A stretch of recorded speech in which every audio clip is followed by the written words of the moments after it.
Hello everyone, this is cinema Sakib. আজকে আমরা কথা বলবো ঈদে মুক্তিপ্রাপ্ত মোস্ট অ্যান্টিসিপেটেড সিনেমা তাণ্ডব নিয়ে। আকস্মিকভাবে দেশের আবহাওয়ায় আমূল পরিবর্তন সংঘটিত হয়েছে। আজ দেশ জুড়ে ভয়াবহ দুর্যোগের সমূহ সম্ভাবনা রয়েছে। রায়হান রাফি পরিচালিত এই সিনেমার অন্যতম প্রধান চরিত্রগুলোতে অভিনয় করেছেন শাকিব খান, জয়া আহসান, সাবিলা নূর, শহীদুজ্জামান সেলিম, আফজাল হোসেন এবং আরও অনেকে। সিনেমার গল্পে যদি একটু চলে যাই, আমরা এই সিনেমার জনরাটা যদি একটু উল্লেখ করি, সেটি হচ্ছে এটি একটি হোস্টেজ থ্রিলার বলা যায়। টিভি চ্যানেল দেখানো হয় যেখানে শাকিব খান এবং তার বাহিনী হামলা করেন এবং হামলা করে তারা ওখানকার যেসব কর্মচারী আছেন তাদেরকে তারা বন্দী করে রাখেন এবং তার কিছু দাবি দেওয়া রয়েছে। সেই দাবি দেওয়া মেটাতে তিনি শহরের অন্যতম গুরুত্বপূর্ণ ব্যক্তি যারা আছেন, পুলিশের আইজিপি প্রধান বা একজন রাজনীতিবিদ এবং একটা চ্যানেলের মালিক, এই ধরনের কিছু মানুষকে তিনি ডাকেন এবং তাদের কাছে তিনি তার দাবি দেওয়া পেশ করেন। কি সেই দাবি দেওয়া, কেন তিনি তার দাবি দেওয়া মেটাতে একটি চ্যানেলের উপর কবজা করেছেন, কেন এই চারজন ব্যক্তিকেই তিনি ডেকেছেন, এই চারজন ব্যক্তির মাঝে স্পেশালি জয়া আহসান সাংবাদিক চরিত্রে কেন আছেন এবং কেন তাকেও ডাকা হয়েছে এবং দিন শেষে সেই দাবিগুলোর পেছনে কোনো ধরনের রহস্য লুকিয়ে আছে কিনা তা নিয়ে গিয়েছে তাণ্ডব সিনেমার গল্প। যে যেখানে অবস্থান করছেন, তাণ্ডব সিনেমার কথা যদি বলতে চাই, আমার মতে এটি এখন পর্যন্ত রায়হান রাফি ক্যারিয়ারের সেরা সিনেমা। এটা আমি সজ্ঞানে বলছি এবং এটা বলতে আমার খুব ভালোই লাগছে, কারণ রায়হান রাফির লাস্ট যে সিনেমাটি ছিল অর্থাৎ তুফান, সেটি আমার খুব একটা ভালো লাগেনি এবং সেই সিনেমার বেশ কিছু দুর্বলতা নিয়ে আমি কথা বলেছিলাম। সেই সিনেমাটা মেকিংয়ের দিক থেকে অনেক ভালো ছিল, কিন্তু গল্পের দিক থেকে অনেক বেশি দুর্বল ছিল বলে আমি মনে করি। কিন্তু সেই জায়গাটাই সেই খামতিটা কাটিয়ে উঠেছে তাণ্ডব সিনেমা। তাণ্ডব সিনেমার চিত্রনাট্য বেশ ফাস্ট এবং এডিটিংটাও খুব সুন্দর করে করা হয়েছে। খুব একটা সময় দেওয়া হয় না, খুব ফাস্ট সব এগোতে থাকে। এবং এই সিনেমাতে আমার সবচেয়ে যেটা ভালো লেগেছে, যেটা রায়হান রাফি এর আগে দুর্বলতা ছিল, সেটা হচ্ছে তিনি ড্রামা সিন ডিল করতে খুব একটা স্বাচ্ছন্দ্য বোধ করতেন বলে আমি মনে করি না। সেই জায়গাটায় তার কিছু দুর্বলতা ছিল। এই সিনেমাতে তিনি সেটি কাটিয়ে উঠেছেন। ড্রামা সিনগুলো খুব সুন্দর করে বিল্ড আপ করা হয়েছে এবং খুব সুন্দর করে সেগুলোকে সামাল দেওয়া হয়েছে, বিশেষ করে সিনেমার ফার্স্ট হাফে। এবং সিনেমার ফার্স্ট হাফ নিয়ে অনেকের হয়তো একটু অভিযোগ রয়েছে যে কিছুই খুব একটা হচ্ছে না, যা হচ্ছে একটা টিভি চ্যানেলের ভেতরেই হচ্ছে। তবে বিশ্বাস করুন, সেই সিনগুলো খুব দরকার ছিল বিল্ড আপে, কারণ সেই বিল্ড আপটা দিয়েছেন বলেই সিনেমার সেকেন্ড হাফে গিয়ে খুবই ভালো করে। শাকিব খানকে নিয়ে নতুন করে কিছু বলার নেই, তারপরও নতুন করে কিছু বলতে হয়, কারণ প্রতিবার তিনি নতুন করে নিজেকে আবিষ্কার করছেন বা নিজেকে নতুন করে ভাঙছেন। এই সিনেমাতে তিনি যে ক্যারেক্টার অভিনয় করছেন অর্থাৎ স্বাধীন ক্যারেক্টার, অন্য আরেকটি ক্যারেক্টারও আছেন, সেটা আমি বলবো না, যারা সিনেমা দেখেননি তাদের জন্য স্পয়লার হয়ে যাবে। তিনি নিজেকে জাস্ট ভেঙেছেন এবং গত কয়েক বছরে তিনি যেসব সিনেমা করেছেন তার মধ্যে সবচেয়ে রিয়েলিস্টিক রোলে তিনি যদি অভিনয় করে থাকেন, সেটা হচ্ছে এই সিনেমার রোল।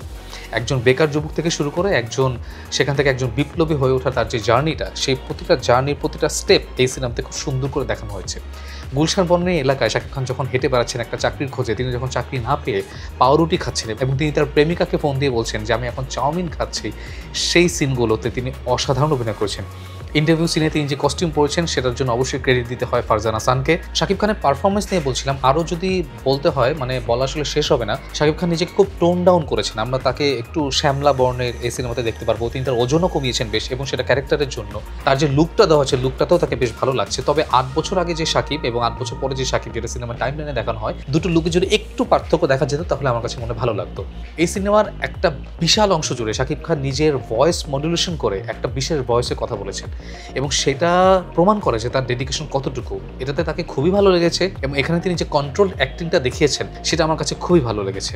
এবং এখানে বেশ কিছু জায়গায় তিনি নিজেকে তিনি অনেক ভেঙেছেন। মানে আমরা ইতিপূর্বে শাকিব খানে আমার মনে হয় না যে এরকম অভিনয় দেখেছি। এবং তিনি একজন বেকার যুবক থেকে শুরু করে একজন খুব বিখ্যাত গ্যাংস্টার রোলে তিনি যেভাবে নিজেকে হাজির করেছেন, সেই ব্যাপারটা আমার কাছে মনে হয় প্রশংসার যোগ্য। এবং তার এই ভাঙা গড়া যাত্রা অব্যাহত থাকুক, দর্শক হিসেবে আমি এটাই আশা করি। সিনেমার বিজিএম সিনেমাকে অন্য লেভেলে নিয়ে গেছে, অবশ্যই ক্রেডিট পাবেন আরাফাত মহসিন নিধি। এবং অবশ্যই যার কথা না বললেই নয়, যার কাঁধে সিনেমাটি দাঁড়িয়ে আছে বলতে গেলে, সেই মানুষটি হচ্ছেন তাহসিন রহমান। তিনি তুফানেও সিনেমাটোগ্রাফি করেছেন, এখানেও সিনেমাটোগ্রাফি করেছেন এবং এখানে তিনি নিজেকে অতিক্রম করে গিয়েছেন। আলাদা করে বলতে চাই এই সিনেমার ফাইট সিনের কথা। জেলে একটি করিডোরে শাকিব খান একটি ফাইট সিন রয়েছেন এবং আপনারা জানেন যে রায়হান রাফি ওয়ান টেক সিনতে খুবই স্বাচ্ছন্দ্য বোধ করেন এবং সেই সিনে শাকিব খান জাস্ট অসাধারণ অভিনয় করেছেন এবং সেই সিনের সবগুলো ফাইট তিনি নিজেই পারফর্ম করেছেন বলে বোঝা যাচ্ছে। এবং 46 বছর বয়সে তিনি যে এনার্জি দেখিয়েছেন সেটা দেখে আমি মুগ্ধ এবং আপনিও মুগ্ধ হবেন বলে আশা রাখি। সিনেমাতে সেকেন্ড হাফে যে টুইস্ট রয়েছে, সেই টুইস্টটা অনেককে আমার মনে হয় তাদের টাকা পুষিয়ে দেবে। এবং যে দুটো ক্যামিও রাখা হয়েছে, আশা করি অনেকে জেনে গিয়েছেন, তারপর আমি বলতে চাচ্ছি না, সেই দুটো ক্যামিও অসাধারণ। এবং বিশেষ করে একজন জঙ্গলি আছেন, তার কথা না বললেই নয়, আশা করি বুঝে যাচ্ছেন কার কথা বলছি। তিনি আমার কাছে মনে হয় এই সিনেমার শো স্টেলার, তিনি জাস্ট ফাটিয়ে দিয়েছেন। ওভারঅল তাণ্ডব সিনেমা খুবই একটা অসাধারণ এক্সপিরিয়েন্স, এবং যেই ব্যাপারে এই সিনেমাটি রায়হান রাফি অন্যান্য সিনেমা থেকে আলাদা সেটি হচ্ছে এটি গত 15 বছরের অনেক টপিক নিয়ে আলোচনা করে যেটা মেইন স্ট্রিম সিনেমাতে দেখতে পারি না। বিচার বহির্ভূতভাবে একজন মানুষকে যখন আটক করা হয়, তাকে গুম করা হয়, তাকে আয়নাঘরে আটকিয়ে রাখা হয়, এই সমস্ত ইস্যু এই সিনেমাতে উঠে এসেছে, এবং এই জন্য এই সিনেমাকে আমি রায়হান রাফি অন্যান্য যেগুলো সিনেমা থেকে আলাদা রাখতে চাই, গুরুত্বপূর্ণ মনে করতে চাই। অন্যান্য চরিত্রের কথা যদি বলতে চাই, জয় হাসানের কথা বলতেই হয়। শাকিব খান, সাবিলা নূরের কথা বলছি। জয় হাসান কিন্তু এই সিনেমাটায় স্পেশাল একটি ক্যারেক্টার করেছেন। আমি প্রথম দিকে খুব অবাকই হচ্ছিলাম যে অনেক বছর পর শাকিব খানের সাথে জয় হাসান অভিনয় করছেন, তবে লাস্ট যে সিনেমা আমরা দেখেছিলাম পূর্ণদৈর্ঘ্য প্রেম কাহিনী 2, সেখানে খুব একটা ভালো লাগেনি জয় হাসানকে, এবং সেটা নিয়ে তিনি প্রায় ট্রোল হন, মারো বলা হয়। তবে এখানে তিনি বুঝিয়ে দিয়েছেন যে জয় হাসান আসলে কী জিনিস, এবং জয় হাসান আসলে এই রোলটি কেন করতে রাজি হয়েছেন। সিনেমাতে তিনি একজন দুধে সাংবাদিকের চরিত্রে অভিনয় করেছেন, এবং যতই সিনেমাটি আরও সামনে এগোবে আপনি বুঝতে পারবেন দর্শক হিসেবে যে তিনি কেন আসলে এই চরিত্রটি করতে রাজি হয়েছেন। আমার তাকে বেশ ভালো লেগেছে এই সিনেমাতে। অনেকের হয়তো ভালো নাও লাগতে পারে, তার অভিনয়ে কিছু কমন কিছু ফ্যাক্টর রয়েছে যেটা তিনি রিপিট করেন, তবে আমার কাছে যেটা মনে হয় এই রোলটা খুব গুরুত্বপূর্ণ একটা রোল ছিল সিনেমার জন্য, এবং সেজন্যই তিনি বাণিজ্যিক সিনেমাতে এই ধরনের রোল করতে রাজি হয়েছেন। তাকে অবশ্যই অভিবাদন জানাতে চাই। আরেকজনের কথা না বলি নয়, তিনি হচ্ছেন আফজাল হোসেন। ধর্মমন্ত্রী চরিত্রে তিনি বেশ বিনোদন দিয়েছেন, এবং তিনি সুন্দর করে ক্যারেক্টারটি ক্যারি করেছেন। সদুজ্জামান সেলিমকেও বেশ ভালো লেগেছে, তবে এর চেয়েও বেটার পারফরমেন্স আমরা তার কাছ থেকে দেখেছি। তারপরেও তিনি পুলিশের আইজিপি চরিত্রে মোটামুটি মানিয়ে গেছেন। শিবা শানুর কথা বলতে চাই, তিনি বেশ ভালো অভিনয় করেছেন, এবং তাকে দেখলে কিন্তু ভয় পাওয়াটা খুবই স্বাভাবিক। এছাড়াও অন্যান্য ছোটখাটো চরিত্রে যারা অভিনয় করেছেন তারা প্রত্যেকে যার যার জায়গায় খুবই ভালো অভিনয় করেছেন, এবং অভিনয়ে বলতে গেলে এই সিনেমাটির সম্পদ। এবং রায়হান রাফি যে জায়গাটা সবসময় আমার কাছে মনে উতরে যান, তিনি জানেন কোন চরিত্রে কাকে কাজ করতে হবে, এবং এই জায়গায় তিনি অবশ্যই ফুল মার্কস পাবেন। লিজুর বাগানে গানটি অনেক বিখ্যাত হয়েছে, অনেকের কাছে ভালো লাগেনি। আমাকে যদি জিজ্ঞেস করা হয়, আমার কাছে মোটামুটি লেগেছে। বেসিক্যালি মানুষের হয়তো আশা ছিল সিনেমার নাম তাণ্ডব, শাকিব খান প্রীতম হাসান কম্বো আবার ব্যাক করছে, তারা হয়তো লাগে উড়াধুরা টাইপ কিছু একটা গান আশা করছিল। আমি খুব একটা সেরকম যে আশা করছিলাম না, মিথ্যা বলা হবে, আমিও সেরকমই কিছু আশা করছিলাম। তবে লিচুর বাগানে খুবই ভিন্ন ধর্মী একটা গান, তবে একটু কোক স্টুডিও টাইপ গান বেশি ফিল হয়েছে আসলে। আর আমার কাছে মনে হয় যে আইটেম সং বলি বা একটা জমকালো সং বলি, যেটাই বলি না কেন, সেখানে কোরিওগ্রাফিটা একটু সহজ হলে ভালো হয়। যেমন উড়াধুরা কিন্তু ইজি একটা কোরিওগ্রাফি আছে, মানুষ সহজে করতে পারে, বা দুষ্টু কোকিল কিন্তু ইজিলি করতে পারে যেভাবে করে। লিচুর বাগানে কিন্তু সেভাবে ইজিলি করতে পারে না। আমার কাছে মনে হয় সেই কারণে হয়তো অনেকের কাছে খুব একটা ভালো লাগেনি, তবে গানটা খুব বিশাল কলেবরের, বিশাল আয়োজনে, দেখতে ভালো লাগে। খবর দে বলে একটা গান রয়েছে যেটা কিন্তু সিনেমার ভাইবকে অনেক বেশি উপরে নিয়ে গিয়েছে, এবং সিনেমার যেভাবে এই গানটি ইউজ করা হয়েছে সেটা আপনার খুবই ভালো লাগবে, এবং এই জন্য অবশ্যই ধন্যবাদ পাবেন রবিউল ইসলাম জীবন। এছাড়াও আরেকটি গান রয়েছে সিনেমার যেটা আমার খুবই ভালো লেগেছে, তাহসান শুভর লেখা গান, সেটাও আশা করি আপনারা খুব ভালো লাগবে যখন আপনারা সিনেমা হলে দেখবেন।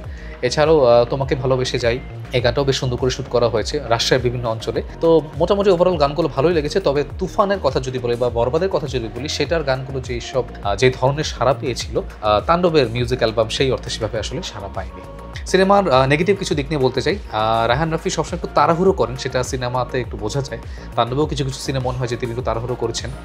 যাই হোক, এছাড়া আরও যে সিন না বললেই নয়, 500 কোটি টাকা ডিলের সিন আছে। 500 কোটি টাকার মতো একটা পরিমাণ ডিল যখন করা হয়, তখন সেটা বাইরে মাথার উপর ছাতা রেখে বৃষ্টি নামছে এরকম একটা দিনে আমার মনে হয় না সেটা 500 কোটি টাকা ডিল করার জায়গা, ওটা উপযুক্ত জায়গা। তো এইসব জায়গা আমার কাছে মনে হয় আরেকটু মনোযোগ দিতে পারতেন। সাবিলা নূরের যেসব ড্রেস আপ রয়েছে, সেই ড্রেস আপ আমার কাছে মনে হয় শুধুমাত্র মফস্বল না, ঢাকা শহরেও কোনো মেয়ে পরে থাকবে, এই জায়গায় হয়তো আরেকটু মনোযোগ দেওয়া দরকার ছিল। সাবিলা নূরের রোলটা অনেক ছোট হয়ে গিয়েছে, তবে যতটুকু তাকে দেওয়া হয়েছে সেই জায়গায় তিনি বেশ ভালো করেছেন।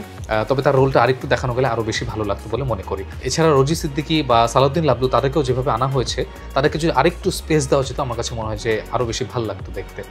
এছাড়া বাদ বাকি খুব একটা দুর্বলতা খুঁজে পাচ্ছি না। সিনেমাটা আমি খুবই এনজয় করেছি। এটাকে যতটা না সিনেমা, তার চেয়ে বেশি আমার কাছে মনে হচ্ছে যে রায়হান রাফি আমাকে একটা জাদু দেখিয়েছেন, এবং যে জাদুর ট্রিকটা যখন তিনি আমাকে দেখিয়েছেন, এবং লাস্টে গিয়ে তিনি যখন আমাকে বলেছেন যে এই জাদু না, আরও অনেক বেশি জাদু রয়েছে, তিনি বাংলাদেশের প্রথমবারের মতো বাংলাদেশি ইন্ডাস্ট্রিতে, সিনেমা ইন্ডাস্ট্রিতে তিনি সিনেমাটিক ইউনিভার্স বানাতে যাচ্ছেন, এবং সেই ইউনিভার্স শুধুমাত্র বানানোর জন্যই নয়, তিনি সেখানে যথোপযুক্ত ক্যারেক্টার ইন্ট্রোডিউস করেছেন এবং গল্পের সাথে সেটাকে সুন্দর করে অ্যালাইনমেন্ট করেছেন। সেই ব্যাপারটা আমার কাছে খুব বেশি ভালো লেগেছে, এবং যেভাবে তিনি সিনেমাটা শেষ করেছেন তাতে করে যেটা সবচেয়ে প্রথমে আপনার মনে হবে যে জমিনটা এখন ক্রিয়েট হয়েছে, এখন সেই জমিনে সুন্দর ফসল ফলানোর বাকি, এবং এই জন্য আমার ভয়ও রয়েছে। আমি আশা করব পরের সিনেমাগুলো, এই ইউনিভার্সের পরের সিনেমাগুলো, সেটা তাণ্ডব 2 হোক বা সুড়ঙ্গ 2 হোক বা যেটাই হোক না কেন, সেটা যেন খুব সুন্দর করে বিল্ড আপ করা হয়। তা না হলে কিন্তু যে আশা রায়হান রাফি আমাদের দেখেছেন, সেই আশাটা কিন্তু নিরাশায় পরিণত হবে, এবং আমি চাই না সেটা নিরাশায় পরিণত হোক। আমি চাই রায়হান রাফি আমাদেরকে আরও অনেক অসাধারণ সিনেমা উপহার দিক, এবং সেই জায়গায় মূল সূচনাটা করেছে তাণ্ডব। এবং এই জন্য তাণ্ডব সংশ্লিষ্ট সবাইকে অনেক ধন্যবাদ। তো এই ছিল ওভারঅল তাণ্ডব নিয়ে আমার অনুভূতি, আমার রিভিউ। তাণ্ডব কখনোই মিস করবেন না, অবশ্যই মিস করবেন না, এবং আমি আশা করবো একাধিকবার হলে গিয়ে দেখবেন। আমি অন্তত তাই দেখবো। সো তাণ্ডবের জন্য শুভকামনা। আর ভিডিওটি ভালো লাগলে লাইক, কমেন্ট, শেয়ার করে এবং সাবস্ক্রাইব করে পাশেই থাকবেন। ধন্যবাদ।